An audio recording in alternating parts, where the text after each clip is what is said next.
Hello বন্ধুরা, welcome back to my channel. তো আজকে আমি বরের সাথে একটু স্বামীনারায়ণ মন্দিরে যাচ্ছিলাম যোগাতে। বরের ছুটি ছিল, তাই জন্য বললাম যে চলো কোথাও দিক ঘুরে আসি। তো আমাদের বাড়ি থেকে প্রায় 45 মিনিটের দূরত্বেই রয়েছে পৈলান। তো সেখানে দেখো যাওয়ার সময় আকাশটা পুরো মেঘে ছেয়ে এসেছিলো। ভেবেছিলাম তো খুব ঝড় বৃষ্টি হবে, কিন্তু কিছুই হয়নি সেদিন।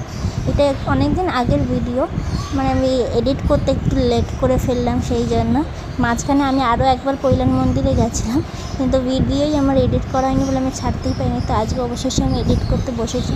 দেখো কি সুন্দর লাগছিল, ওয়েদারটা খুব সুন্দর ছিল। গেছিলাম তো সানডে ছিল একটা, কিন্তু মন্দিরটা কিন্তু অত ভিড় ছিল না সেই দিন। অন্যান্যবার মানে আগে একবার আমি গেছিলাম, সেইবার খুব ভিড় পেয়েছিল। তো দেখো গেট দিয়ে ডান দিকে ঢুকেই হচ্ছে আমাদের পার্কিং জোন। এখানে গাড়ি, বাস, টোটো, বাইক সব কিছুই রাখতে পারো পার্কিংয়ে। আর তারপর পার্কিং থেকে এগিয়ে এসেই হচ্ছে এই এন্ট্রি গেট। এখানে কিন্তু রিল করা বা ফটো ভিডিও স্ট্রিক্টলি ডিসঅ্যালাউড ছিল। দূর থেকে তুমি ফটো ভিডিও নিতে পারো, কিন্তু রিল করা একদমই অ্যালাউড নয়। আর মন্দিরের ভেতরে তো একদমই ফোন অ্যালাউডই নয়। তাও আমি যতটা পেরেছি চুপি চুপি একটু ভিডিও নেওয়ার চেষ্টা করেছি তোমাদেরকে দেখানোর জন্য। দেখো মন্দিরটা খুব সুন্দর, ক্যামেরাতে অতটা ভালো না বোঝা গেল, সামনে দিয়ে যখন তোমরা যাবে ওখানে দেখবে এত ভালো লাগে।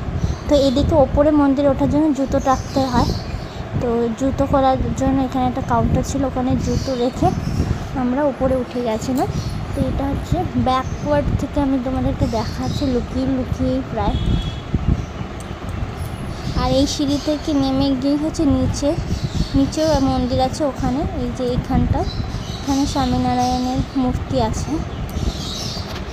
আর এদিকটা হচ্ছে বুক স্টল, আর এইদিকেই হচ্ছে ক্যান্টিন, ভেজ ক্যান্টিন। সব কিছু ভেজ খাবার দাবার পাওয়া যায় খুব রিজনেবল প্রাইসে। তো আমরা এখানে ঢুকেই আগে তোমাকে বিলিং করে নিতে হবে, তারপর কাউন্টারে গিয়ে ফুড রিসিভ করতে হবে। তো আমরা নিয়েছিলাম দহি বড়া আর দহি সমোসা চাট। খাবারগুলো খুবই কিন্তু টেস্টি ছিল। খাওয়া দাওয়ার পরেই দেখো আমি তোমাদেরকে একটু ওয়াশরুমটাও দেখিয়ে দিচ্ছি। ক্যান্টিন থেকে বেরিয়েই এদিকটা ওয়াশরুম আছে। আর এদিকে আবার একটা নতুন জিনিস দেখলাম যে এই মন্দিরে আবার বাচ্চাদের খেলাধুলার জন্য ট্র্যাম্পোলিনও রেখেছে। সেটা 10 টাকা করে নিচ্ছে, 15 মিনিটস আই থিঙ্ক চড়াচ্ছে। চলে যাচ্ছি। ভিডিওটা এটুকুই, ভালো লাগলে অবশ্যই লাইক, কমেন্ট, শেয়ার, সাবস্ক্রাইব করে দেবেন। বাই।